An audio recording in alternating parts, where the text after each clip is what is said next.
할렐루야. 하나님께서 3부 예배에 우리 주님 친히 임하시고 우리 모두에게 놀라우신 은혜와 축복과 능력으로 함께 해주시기를 간절히 소원합니다. 오늘은 스승의 주일입니다. 우리 교회에서 가르치는 자의 위치에 계시는 우리 순장님들, 그리고 우리 교사님들, 또 귀한 우리 감독자들, 또 우리 교육자들 정말 수고 많이 하시는데 힘찬 격려의 박수 한번 보내시겠습니다. 사람은 누구나 가르치고 배우는 자의 자리에 서 있게 되었습니다. 스승의 자리에서 늘 가르치는 이런 모습을 가지고 살아가기도 하고, 제자의 자리에서 늘 배우는 자리의 자리에서 배우면서 살아가기도 하는 것을 보게 되었습니다. 스승과 제자의 삶이란 어떤 삶이냐라고 말할 때, 제자는 자신이 배우고 익히고 경험한 것, 알고 있는 모든 것을 잘 정리해서 진정성을 담아서 제자들에게 가르치는 자를 가르쳐서 스승이다, 그렇게 말하게 됩니다. 제자는 그 스승의 가르침을 겸손하게 잘 배워서 익히는 자로 살아가는 자를 가르쳐서 참된 제자다, 그렇게 말할 수 있습니다. 참된 스승과 제자의 관계는 단지 지식을 전달하고 정보를 알려주는, 가르치고 배우는 자 그 자체로 끝나는 것이 아니라 인격적인 관계를 가지는 자들을 말하게 되었습니다. 정말 제자를 사랑하고 지지하고 응원하고 바른 길로 잘 갈 수 있도록 격려하고 응원하는 이런 자의 모습을 가지는 자를 가리켜서 참된 스승이다. 참된 제자는 그 스승을 존중하고 존경하면서 그 스승의 기대치에 어긋나지 않고 보람이 되고 열매가 되고 자랑이 되어지는 이런 자의 삶을 살아가면서 스승에게 늘 기쁨이 되어지는 이런 자를 가리켜서 참된 제자다, 그렇게 말하게 되었습니다. 스승은 언제나 제자에게 그 자리에 서서 든든한 버팀목이 되어지고 울타리가 되어주는 것입니다. 제자들이 지치게 되었으면 스승이 늘 그 지친 것을 어루만져 주면서 새로운 삶의 활력을 주면서 용기를 주고 다시 한번 도전해 보라고 아낌없이 격려하면서 잘 되기를 바라는 이런 가운데서 늘 축복하는 자를 가르쳐서 참된 스승이다, 그렇게 말하게 되었습니다. 지난 주간에 우리 교회 부목사 출신들 여러분이 이제 다녀가면서 그렇게 저에게 이제 당부를 했습니다. 목사님의 목회를 늘 이제 보고 배우면서 그렇게 사역하고 있는데, 목사님은 언제나 그 자리에 계셔 주셔야 됩니다.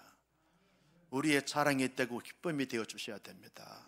그래야 목회할 수 있습니다. 그렇게 아주 이렇게 인사만 하고 갈 것이지 거룩한 부담감을 주고 갔어요.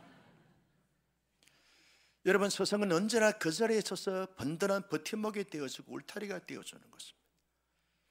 제자는 스승보다도 더 탁월하고 위대한 이런 일들을 감당할 때 늘 자기에게 공을 돌리는 것이 아니라 스승의 공으로 돌리는 것입니다. 스승께서 가르쳐 주심으로 말미암아 이와 같은 삶의 모습을 가지게 되었노라고, 그래서 늘 스승에게 자랑이 되고 기쁨이 되면서 그분들을 소개하고 그분들을 자랑하는 이런 자들의 모습을 가르쳐서 참된 제자다, 그렇게 말하게 되었습니다. 여러분, 성경에 보면 스승과 제자의 참된 모습을 가진 사례들이 참 많습니다. 특별히 모세와 여호수아는 진정한 스승과 진정한 제자의 모습을 그대로 보여주고 있는 것이죠. 엘리야, 엘리사는 참된 스승과 진정한 제자의 모습을 확연하게 이렇게 드러내주고 있는 것을 볼 수 있습니다. 특별히 바울과 디모데를 보게 되면 이 스승으로서 어떤 모습을 가져야 되는지, 제자로서 어떤 자세를 취해야 되는지를 잘 설명해 주고 있는 것을 볼 수 있습니다. 인류의 대스승이신 예수님의 제자로서 어떤 우리는 이 땅 가운데서 스승의 자리에 있든 제자의 자리에 있든 간에 성경이 제시해주고 있는 모델을 잘 거울로 삼아서 그들처럼 스승의 자리에서 제자의 자리에서 살아가는 삶이 중요하다는 것입니다. 특별히 바울은 자기 사랑하는 제자인 디모데를 향하여 자신이 어떤 삶을 살아왔는지, 어떤 삶을 살고 있는지를 잘 설명해 주면서 하나의 거울로 삼고 모델로 삼으라고 도전하고 있는 것을 볼 수 있습니다. 참된 스승의 자리에 계신 이 바울이 어떤 삶의 모습을 가지고 살아왔으며 살고 있는가라고 말할 때 그는 언제나 하나님의 진리의 말씀을 통해서 교훈을 받고 그 교훈에 따라서 믿음의 취지와 정죄를 지키면서 믿음에 달려갈 길을 최선을 다하여 달려갔던 삶을 살아왔던 이 바울이 됐다고 소개하고 있습니다. 하나님의 진리의 말씀을 알고 익히고 마음속에 새긴 것을 실제의 삶에서 자신의 인간관계성 속에서 공동체 속에서 그대로 드러내면서 풍성한 열매, 다시 말하면 행함이 있는 믿음의 모습을 가지고서 모든 사람들에게 기감이 되고 자랑이 됐던 이런 삶을 살아왔고 살고 있다고 소개하고 있습니다. 자신은 피 묻은 예수 그리스도의 십자가의 복음을 경험했는데 경험한 그 복음을 가지고 자신만이 받아서 누리는 것이 아니라 끊임없이 십자가의 복음을 경험하지 못했던 사람들에게 다가가서 증거하면서 소개하면서 많은 사람들을 예수 믿게 하는, 하나님의 나라를 경험케 하는 이런 삶을 살았다고 소개하고 있습니다. 바울은 정말 믿음의 삶을 산다는 것이 힘들고 어려웠습니다. 말할 수 없는 한난과 핍박과 박해가 주어졌지만 그때마다 그 믿음은 흔들리지 않았습니다. 굳건한 믿음을 지켰습니다. 반석 같은 믿음을 가졌습니다. 믿음의 장부가 됐습니다. 믿음의 거성이 되고 거장이 되어졌습니다. 그러면서 수많은 환난과 박해와 핍박이 주어진다 할때라도 참고 기다리고 있냐 하면서 모든 것을 감당했던 믿음의 진정한 거성으로서의 참된 모습을 가지고 살아왔으며 살고 있다고 소개하고 있습니다. 여러분, 바울도 인간인지라 우리와 똑같은 성령을 가진 사람이기 때문에 감정도 있고 반응도 하게 되어지는 것이죠. 바울에게는 수많은 사람들이 함께 관계를 가지면서 있었는데 바울의 마음을 수용케 하는 사람들이 있는가 하면 바울의 마음에 말할 수 없는 상처와 아픔과 고통을 주는 그런 자들이 있었습니다. 그럼에도 불구하고 바울은 십자가의 사랑을 경험한 사람으로서 모든 사람들에 대하여 사랑하면서 아낌없이 사랑을 실천하면서 살아왔다고 소개하고 있는 것을 보게 됩니다. 바울은 자기의 사랑한 제자인 디모데에게 말합니다. 앞으로 나의 남은 생애 속에 어떤 경우, 어떤 환경, 어떤 여건이 어떤 간에 상관없이 나는 믿음을 지킬 것이며 그 믿음대로 삶을 살게 될 것이며 사랑하며 살게 될 것이고 어떤 박해와 핍박과 환난이 온다 할지라도 잘 참고 견디면서 끝까지 승리하게 되리라 라고 그렇게 자기의 사랑한 제자에게 도전하고 교훈하고 있는 것을 보게 됩니다. 왜? 바울이, 여러분 10절 말씀을 같이 볼까요? 10절입니다. 시작. 나의 교훈과 행실과 의향과 믿음과 오래 참음과 사랑과 인내와. 왜 이와 같은 삶을 살아왔다고 소개합니까? 이유가 뭡니까? 여러분, 목회하는 디모데에게, 그리고 착하고 선하고 소심한 디모데에게, 디모데야, 너는 나의 제자가 아니냐? 너는 나의 양아들이 아니냐? 그런데 너가 처해 있는 형편과 처지와 여건이 아무리 힘들고 어렵다 할지라도 내가 살아왔던 너의 서성에 내가 살아왔던 믿음의 정도를 가지고 살아가야 돼. 어떤 박해와 어떤 핍박과 어떤 환난이 온다 할지라도 그것들 때문에 흔들리지 말고, 그것들 때문에 일을 놓거나 사역을 놓는 그런 자가 되지 말고 나처럼 잘 참고 견디면서 인내하면서 끝까지 승리해 보렴. 도전하는 것이죠.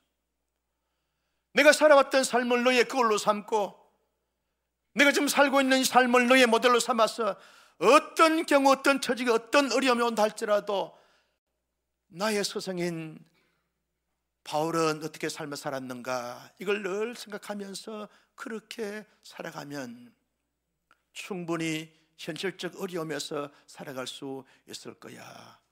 이걸 도전하고 있는 것입니다. 결국은 바울이 고난과 싸우고 박해와 싸우고 환난과 싸워서 이겨냈던 것처럼 너도 나를 생각하면서 내가 어떻게 고난 가운데 대처하면서 살았는지 잘 참고 견디면서 끝까지 승리하고 성장하고 성숙한 하나님의 사람들이 돼야 돼. 이걸 도전하고 있습니다. 힘들고 어려울 때 바울을 그리면서 바울을 생각하면서 살아야 돼.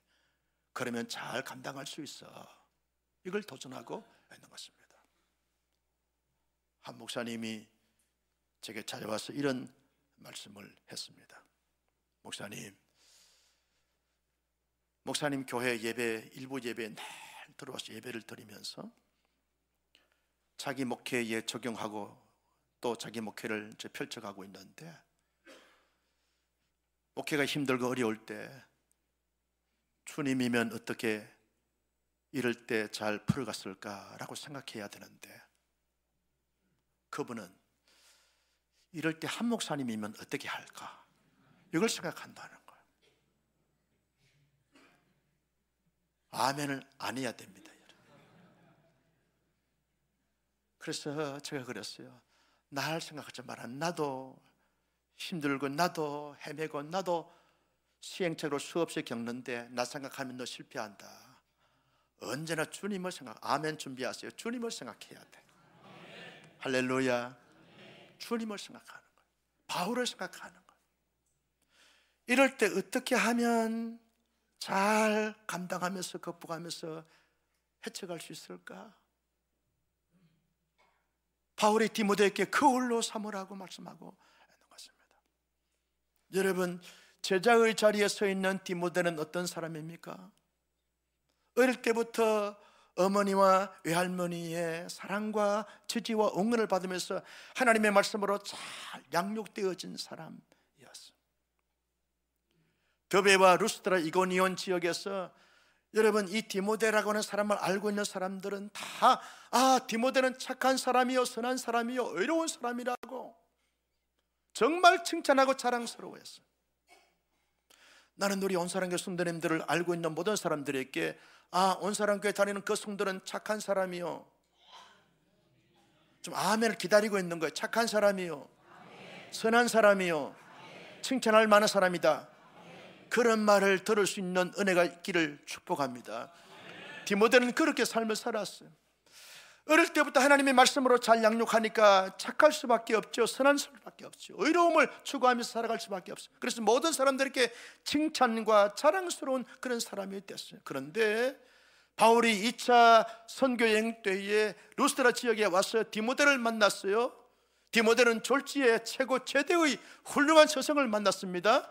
그래서 그는 말씀으로 잘 훈련받고 연단받아서 이제 바울과 함께 동력하면서 선교사회가 되었습니다. 바울과 브리스길라 아굴라 부부가 개척한 이 에베소 교회의 담임 목회자가 됐어요. 담임 목회자가 되면서 목회하면서 말할 수 없는 힘듦과 어려움과 고통스러움 있을 때 바울이 그 한 번 맡겨줬으면 전혀 관리하자는 것이 아니라 늘 스승의 자리에서 디모데를 목회하는 디모데를 잘 코칭하면서 멘토 사역을 하고 있는 것을 보게 되었습니다. 그때 디모데에게 말씀한 것이 뭐냐? 디모데야, 너는 어릴 때부터 외할머니 그리고 어머니로부터 받았던 그 말씀을 잘 읽고 묵상하면서 그 말씀대로 살면, 그 말씀을 따라서 잘 지키게 되면 너도 성장하고 너로 말미암아 온 에베소 교회 성도들도 함께 성장할 수 있어. 그러니 어떤 힘듦과 어려움과 갈등이 생긴다 할지라도 말씀을 떠나면 안 돼. 언제나 어릴 때부터 배웠던 그 말씀을 되새김질하면서 작은 소리로 읊조리면서 말씀을 마음에 새기면서 말씀을 나침반으로 삼고 말씀대로 하면 충분하게 감당할 수 있어 라고 그렇게 도전하고 있습니다. 바울이 디모데에게 도전합니다. 디모데야, 내가 겪었던 환난과 고난과 핍박처럼 너도 에베소 지역에서 사역하다 보면 너의 부족함으로 말미암아 악한 자들로 말미암아 사단의 시험으로 말미암아 여러 가지 많은 세파로 인하여서 어려움 당할 수 있고 고난 당할 수 있고 박해를 받을 수 있고 핍박을 받을 수 있어. 그때마다 하나님의 진리의 말씀으로 말미암아 잘 무장하게 되었으면 어떤 고난과 비박과 환난도 이길 수 있어. 그러니 하나님의 말씀을 붙잡고 살아가 보렴. 하나님의 말씀으로 철저하게 무장되어지면 너는 끊임없이 성장이 되고 성숙할 수가 있어 라고 그렇게 바울이 사랑하는 아들, 사랑하는 제자인 디모데에게 도전하고 있는 것을 볼 수 있습니다. 여러분, 바울과 디모데의 이 스승과 제자의 관계성 속에서 그 중심에 있는 것이 뭡니까? 하나님의 말씀이었다는 거죠. 하나님의 말씀이 그들의 관계 속에, 그들의 가르침과 배움 속에 중심에 있는 것을 볼 수 있습니다. 여러분, 바울도 얼마든지 세상의 지식을 전달할 수 있습니다. 왜냐하면 가말리엘 문화생입니다. 유대교회에 능통한 사람이고 율법에 능통한 사람입니다. 헬라의 철학과 사상에 능통한 사람입니다. 당시에 수사학, 변정학을 다 익혔던 사람이, 논리학을 다 배웠던 사람들이 자기의 지식과 자기의 경험을 가지고 얼마든지 사랑하는 제자 이 디모데에게 전수할 수 있습니다. 가르칠 수 있고 나타낼 수 있습니다. 이 바울은 완벽주의적 기질과 성향을 가지고 있는 사람입니다. 자신의 완벽주의적 기질과 성향을 가지고서 얼마든지 이 디모데를 지도할 수 있고 가스라이팅을 할 수 있는 거예요. 그러면서 사회적 경험을 통해서 자기의 성공과 실패담을 통해서 얼마든지 너는 이렇게 살면 되고 저렇게 살면 실패해 라고 얼마든지 가르칠 수 있고 도전할 수 있고 감동을 줄 수 있어요. 그런데 그런 것을 일체 사용하지 않고 오직 하나님의 말씀을 가르치고 말씀을 통해서 배우고 말씀이 그들의 가르침과 배움 속에 중심에 있었던 것을 보게 되었습니다. 왜 그렇게 합니까? 이유가 뭡니까? 하나님의 말씀으로 잘 무장하게 되었으면 끊임없이 신앙의 정도로 살아갈 수 있기 때문에 그렇다는 거죠. 아무리 내가 3대 5대째 신앙생활을 해오는 가문에 태어나서 살아간다 할지라도 지금 현재 하나님의 말씀으로 무장되지 아니하면 올바른 건강한 성숙한 신앙인을 가질 수가 없는 것이죠. 내가 교회 안에서 이런 많은 직분과 직책을 받았다 할지라도 그 직분과 직책이 나를 올바른 신앙으로 세울 수가 없는 것입니다. 오직 하나님의 말씀으로 말미암아서만이 나의 신앙을 건강하게, 나의 신앙을 성숙하게, 여러분 자라게 하고 살아갈 수 있게 하게 되는 줄로 믿으시면 아멘. 지금 현재 하나님의 말씀이 얼마나 중요한지 몰라요. 그 말씀만이 나를 하나님께로 돌아갈 수 있고 하나님으로 말미암아 합당한 삶을 살아갈 수가 있게 되어지는 것이죠. 그래서 하나님의 말씀을 떠나서는 어떤 사회적 경험도 지식도 노하우도 우리의 삶에, 영적인 삶에 특별히 부유하게 할 수는 없는 것을 보게 되었습니다. 제 친구 가운데 한 분은요, 석사학위가 4개가 있어요. 박사학위가 2개입니다. 자기의 지식으로 모든 것을 하려고 했어요. 내가 이런 석사, 이런 박사학위 공부할 때 이렇게 했는데 지금 어떻게 살고 있는 줄 아십니까? 아주 힘들게 살고 있어요. 이 친구가 최근에 만나서 이런 말을 했어요. 한 목사, 나는 내가 배운 지식으로 말미암아 하려고 했는데 그러고 보니까 되는 것이 아무것도 없어. 아무것도 없어. 하기로 하는 것이 아닙니다.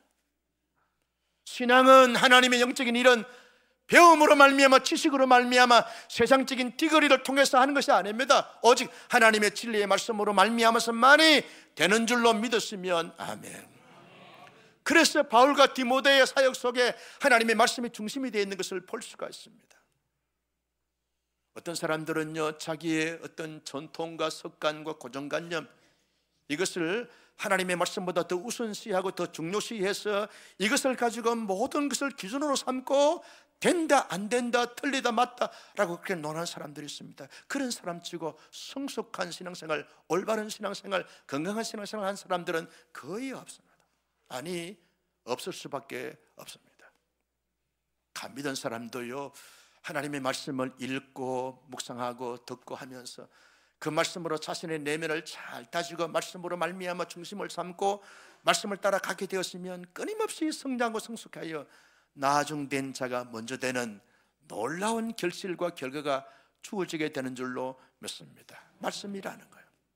언제나 하나님의 말씀이 내 마음의 중심이 되고 내 삶의 길라잡이가 되고 내 인생의 나침판이 되어서 말씀과 함께 가게 되었으면 여러분 성숙한 신앙인들이 멋지게 잘 살게 되는 줄로 믿습니다. 왜 바울과 디모데가 하나님의 말씀을 중심으로 해서 가르치고 배우고 했는가? 이유가 뭡니까? 현실적 삶의 고통과 고난이 많습니다. 그 고난과 고통을 이길 수 있고 극복할 수 있는 길은 자기의 신념과 야성이 아닙니다. 경험을 통해서 가지는 것이 아닙니다. 하나님의 말씀으로 말미암아 내게 하나님의 지혜가 주어지고 담대함이 주어지고, 그리고 피할 길을 열고 구분해서 그렇게 말씀을 통해서 가다 보면 여러분 어떤 고난도 핍박도 한난도 반드시 이길 수 있는 줄로 믿습니다. 여러분 그렇잖아요. 실제로 우리가 하나님의 말씀을 읽고 묵상하다 보면 내 답답한 마음이 쫙 이렇게 풀리게 되고 안정이 되고 평정이 되어지는 것을 많이 경험하지 않습니까? 내가 고난과 고통 속에서 억울하고 속상했는데, 여러분 욥기서 말씀이나 시편의 말씀을 통해서 읽고 묵상할 때, 우리의 신앙의 선배들은 나보다 훨씬 더 고난과 고통과 실패와 어려움을 많이 당했구나, 그때도 이들은 이렇게 승리했구나, 그래서 위로가 되어지는 거예요. 힘을 얻는 거예요. 용기를 얻게 되어지는 거예요. 난 아무 잘못이 없는데 왜 내게 이런 어려움이 당하는가 라고 말할 때, 애매히 고난당하는 욥이나 애매히 당하는 이 요셉이나 애매히 당하는 그런 모세나 이런 사람들이 그런 고난 가운데서도 어떻게 감당했는가를 배울 수 있게 되어지고 섭득하게 되어지는 것이죠. 그래서 그분들을 통해서 인생은 애매히 당하는 고난도 당할 수 있구나, 억울한 누명도 집어서 설 수 있구나. 왜? 그가 약하고 세상이 약하기 때문에 그럴 수 있구나. 그럴 때 하나님의 사람은 이 신앙의 선배들처럼 이렇게 삶을 살아가야 돼. 그래서 말씀을 통해서 배우게 되어지는 것이죠. 정말 힘들고 지칠 때 하나님의 말씀을 깊이 읽게 되었으면 그와 관련되어진 기사와 사건을 읽을 때 얼마나 위로가 되는지 몰라요. 그래서 여러분 그런 말씀을 하세요. 제가 존경하는 은사 목사님 한 분은요, 성경책이 깨끗하면 마음이 더럽고 성경책이 더러우면 마음이 깨끗하다, 그 말을 해요. 성경책을 읽다가 눈물 흘리고 침자국 묻고 너무 은혜가 돼가지고 연필로 볼펜으로 사인펜으로 맞는 벨로, 그러다 보니까 성경책이 지저분해지고 더러워지게 되어지는 거예요. 그럴 때 우리의 심령이 깨끗하게 되어지고 수없는 그러한 잡동사니가 다 사라지면서 내 마음에 아주 신령함과 영광스러움이 주어져서 여러분 그 고난과 한난과 어려움과 핍박을 이길 수 있고 감당할 수 있게 되어지는 것이죠. 말씀이 능력인 줄로 믿으시면 아멘. 하나님의 말씀을 잘 가르치고 잘 배워서 말씀으로 철저하게 무장하여 끊임없이 예수 그리스도의 장성을 분량에 이르도록 성장이 되고 성숙이 되어지는 하나님의 은혜가 넘쳐날 수 있기를 예수님의 이름으로 축복합니다. 하나님께서 우리에게 말씀을 주신 이유가 뭡니까? 분명한 목적이 있습니다. 그 목적이 뭡니까? 하나님의 말씀을 통해서만이 하나님의 사람으로 온전케 되어진다라고 말씀하고 있습니다. 여러분 17절 말씀을 다 같이 보실까요? 17절입니다. 시작. 이는 하나님의 사람으로 온전하게 하며 모든 선한 일을 행할 능력을 갖추게 하려 함이라. 여러분 하나님의 사람으로 온전하다는 것은 하나님의 사람으로 성숙하고 성장한 예수 그리스도의 장성을 분량해 이런 사람들을 말합니다. 하나님의 말씀을 주신 이유가 뭡니까? 그 말씀을 통해서 하나님의 사람으로 성숙하고 온전한 사람이 되어진다는 거죠. 여러분 교회 안에서는요, 목소리 큰 사람들로 말미암아 교회가 움직여져서는 결코 안 됩니다. 교회는요, 직분과 직책에 따라서 교회가 좌지우지가 돼서도 안 됩니다. 교회는 하나님의 사람으로 온전케 되어진 사람들로 말미암아 움직여지는 공동체가 되어져야 할 줄로 믿었으면 아멘. 교회에서는 여러분 어떤 세상적 권력과 건세를 자랑하는 것이 아닙니다. 가진 물질을 자랑하는 것이 아닙니다. 세상의 잘남과 똑똑함과 의로움을 자랑하는 것이 아닙니다. 교회 안에서는 늘 하나님의 사람으로서 온전케 되어짐을 자랑하고 드러나고 가시되어져야 하는 것이죠. 얼마나 내가 하나님의 사람으로 성숙했는가, 얼마나 하나님의 사람으로 온전하게 지금 살고 있는가, 온전한 모습을 가지고 있는가, 온전한 인격을 가지고 있는가, 이것이 드러나야 한다는 것이죠. 나는 여러분 하나님의 진리의 말씀으로 말미암아 철저하게 무장되어져 작년보다 올해 우리의 신앙이 더 나은 온전케 되어짐이 있을 수 있기를 예수님의 이름으로 축복합니다. 왜 여러분 작년의 믿음과 올해의 내 믿음이 그 모양 그 모습인가 라고 말할 때 하나님의 진리의 말씀으로 온전케 하심을 경험하지 못한 결과 때문에 그러하다는 것입니다.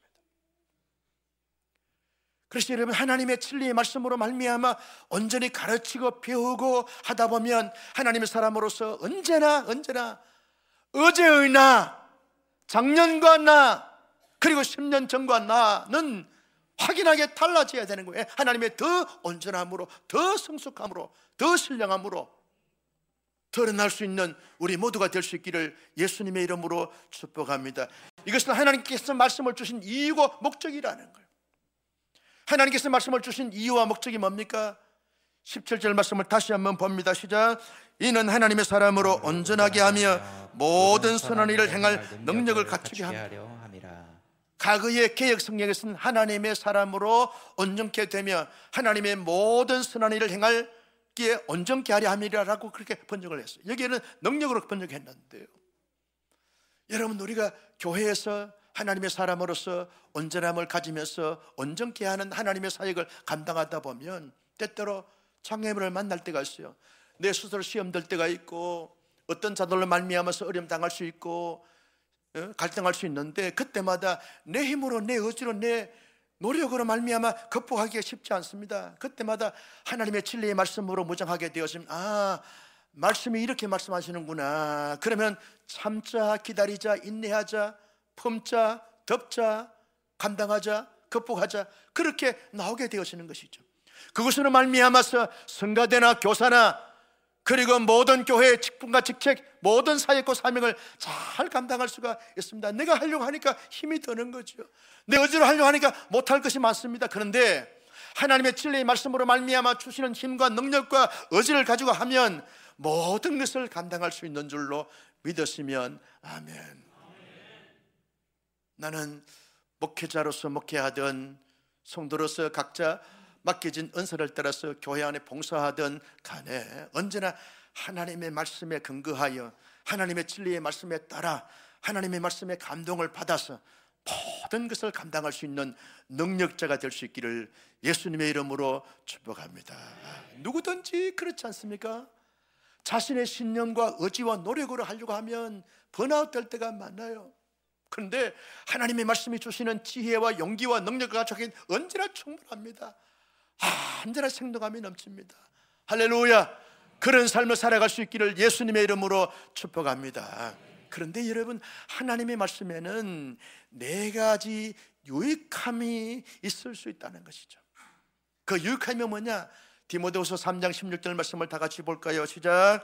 모든 성경은 하나님의 감동으로 된 것으로 교훈과 책망과 바르게 함과 의로 교육에 유익하니, 하나님의 말씀으로 말미암아 온전케 되어지고 하나님의 선한 일을 온전하게 잘 감당할 수 있는 능력을 주어지게 되는데, 그 말씀은 우리의 실제 삶에 유익하게 함에 있어서 아주 놀라운 기능들이 있다는 거예요. 어떤 기능이 있는가? 모든 성경 하나님의 감동으로 된 것으로 교훈과, 여기에 교훈이 뭡니까? 하나님의 진리의 말씀이 끊임없이 우리를 깨닫게 하시고 깨우치고 도전하게 하시고 감동을 주시고 위로해 주시고 그리고 살아갈 수 있는 용기를 주시면서 끊임없이 하나님에게로, 진리에게로, 영생에게로, 거룩에게로 살 수 있는 이런 모든 삶을 전반에 걸쳐서 인도해 주시는 이 역할이 하나님의 말씀이라는 것이죠. 나는 말씀을 통해서 끊임없이 하나님에게로, 진리에게로, 하나님의 영광에게로, 영생에게로 나아갈 수 있는 그 교훈을 잘 받아서 교훈대로 살아가는 우리 모두가 되시기를 예수님의 이름으로 축복합니다. 두 번째 기능이 뭡니까? 책망과. 그래서 책망과. 우리 모두는 다 책망을 아주 싫어합니다. 가정안에서도 부모님들이 자녀들을 책망하기가 얼마나 어려운지 몰라. 왜? 싫어하니까. 삐지고 토라지고 마음의 문을 닫고. 그러니까 가정안에서 여러분 남편이 아내에게, 아내가 남편에게 책망하기가 얼마나 어려운지 몰라요. 특별히 부모가 자녀에게 책망하기가 정말 힘듭니다. 왜? 듣지 않아요. 들으려고 하지 않습니다. 그런데 하물며 교회에서 책망한다, 책망을 듣는다, 이건 더더욱 불편한 이야기입니다. 그런데 하나님의 말씀으로 말미암아 내가 잘못된 사고, 잘못된 마음, 잘못된 삶의 길, 잘못된 은행, 여기에 대해서 책망할 때 그 책망을 잘 받게 되었으면 우리의 신앙이 잘 깨어있게 되고 성숙하게 되고 성장하게 되는 줄로 믿으시기를 바랍니다. 여러분, 하나님의 신실한 사람들은요, 말씀을 읽을 때마다 말씀이 나에게 감동을 주고 도전을 주면서 또 지적하고 책망할 때마다 그 책망의 말씀을 마음속에 새기면서 회개합니다. 돌이킵니다. 돌아섭니다. 그러면서 하나님께서 말씀이 원하는 대로, 말씀이 가르치는 대로 삶을 내어드리면서 살아갑니다. 그럴 때 성숙하게 되어지는 것이죠. 누구든지 완벽한 자는 아무도 없습니다. 끊임없이 책망을 받을 수밖에 없는 거죠. 저도 최근에 하나님의 말씀을 읽고 묵상할 때 얼마나 말씀이 나를 책망하는지 몰라요. 그럴 때 기분 나빠하지 않습니다. 아멘입니다. 그 책망의 말씀을 마음에 심히 새기면서 깨닫게 하고 뉘우치고 돌아서고 결단하고 다짐하고 또 결단하게 되어지고 도전하게 되어지는 것입니다. 말씀을 들을 때도 마찬가지입니다. 말씀을 읽을 때만 아니라 말씀을 들을 때 설교자가 메시지를 전할 때 여러분, 내가 생각하고 있는 거기에 대해서 자꾸 지적하고 책망하고 찌르고 할 때 그때마다 아멘으로 하답해야 되는데 기분 나빠하는 감정과 태도를 취하게 되어지면 내 신앙이 성숙할 수가 없습니다. 여러분, 설교자들은 감정과 의도를 가지고서 책망의 말씀을 준비해서는 결코 하나님 앞에 무거운 책임을 져야 되고 하나님 앞에 엄청난 혼남과 야단맞음을 감당해야 됩니다. 하나님의 말씀, 모든 성경은 하나님의 감동으로 된 것이기 때문에 두렵고 떨림으로 이 말씀의 본래적 의미가 무엇인가를 잘 깨닫고 1차 독자에게 왜 이 말씀을 말씀했는가, 2차 족다인 현 청중들에게 어떻게 이 말씀을 살라고 도전하는가, 여기에 대해서 깊이 묵상하면서 연구하면서 말씀을 잘 준비해서 잘 전하는 것이 설교자의 사명이고 설교자의 본분인 것이죠. 이게 설교의 정의입니다. 그런데 설교를 듣는 사람들은 말씀이 내 마음에 부딪히고 지적하고 책망하게 되었으면 아멘으로 받는 것이 성도들의 의무고 자세고 태도여야 할 줄로 믿습니다. 왜 저 목사님은 말씀을 나에게 지금 말씀으로 날 치냐? 여러분, 말씀으로 치지 않습니다. 말씀은 언제나 하나님의 말씀으로 대언자로서 전하게 되어지면 성도들은 그저 잘못된 것에 대해서 회개하는 심령으로 받아서 아멘으로 삼고 이걸 교훈으로 삼아서 돌아서고 돌이키면 되는 줄로 믿습니다. 뭘 목사가 칠 것이 없어가지고 말씀으로 치겠어요? 말씀으로 치는 것은 수박을 치고 호박을 쳐야지. 말씀은 전하는 거예요. 그러면 성도들은 순수한 마음으로 저 메신저를 통하여 메시지가 전달될 때마다 어떤 말씀이든지 간에 나에게 유익하고 나를 살리고 나를 회복시키기 위해서 주는 말씀이다, 아멘으로 하답하면 여러분 양식이 되고 능력이 되고 축복이 되고 여러분 복이 될 줄로 믿습니다.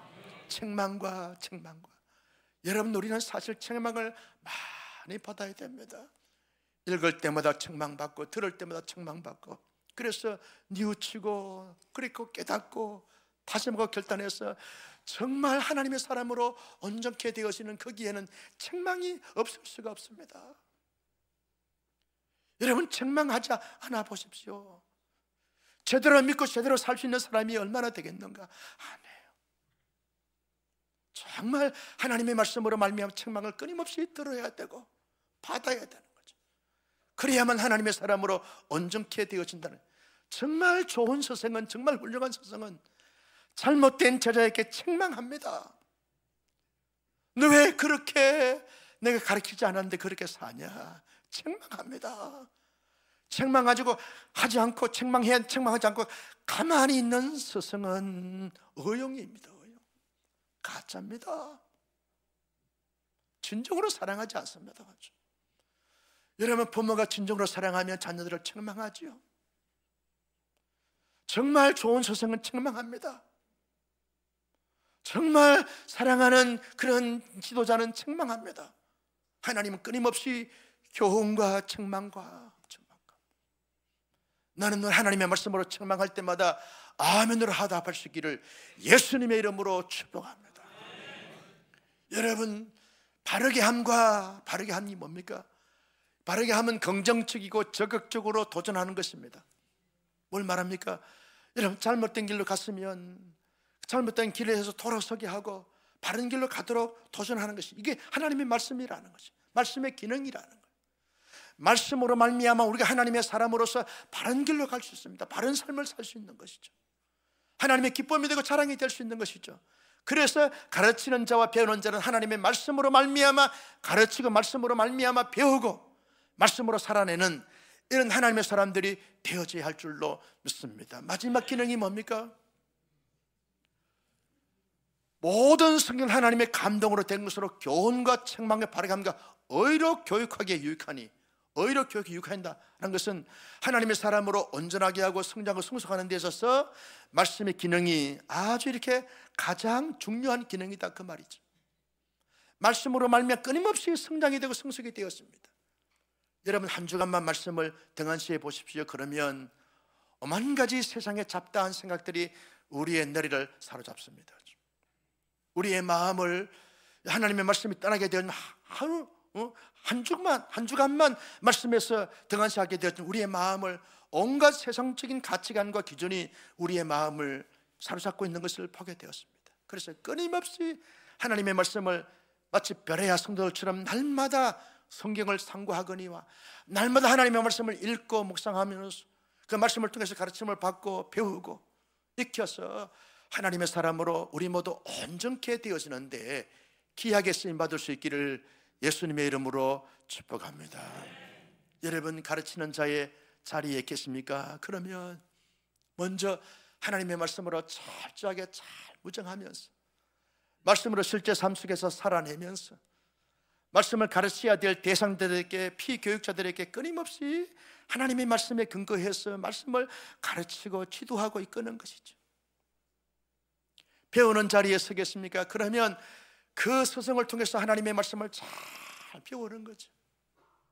그 말씀의 진리를, 그 말씀의 의미를 잘 마음의 신비에 새겨서 말씀을 따라 살아내면 나도 살고 스승과 제자 모든 관계도 살고 공동체도 살고 이 시대도 하나님의 아름다운 나라로 살게 될 줄로 믿으시면 아멘. 우리 모두 삶의 중심에, 우리 모든 사역의 중심에 언제나 하나님의 말씀이 기준이 되어졌어. 그 말씀으로 말미암아 온전케 되어지고 하나님의 선한 일을 행할 능력을 갖출 수 있는 은혜와 축복이 우리 모두에게 가정마다 교회에 넘쳐날 수 있기를 예수님의 이름으로 축복합니다.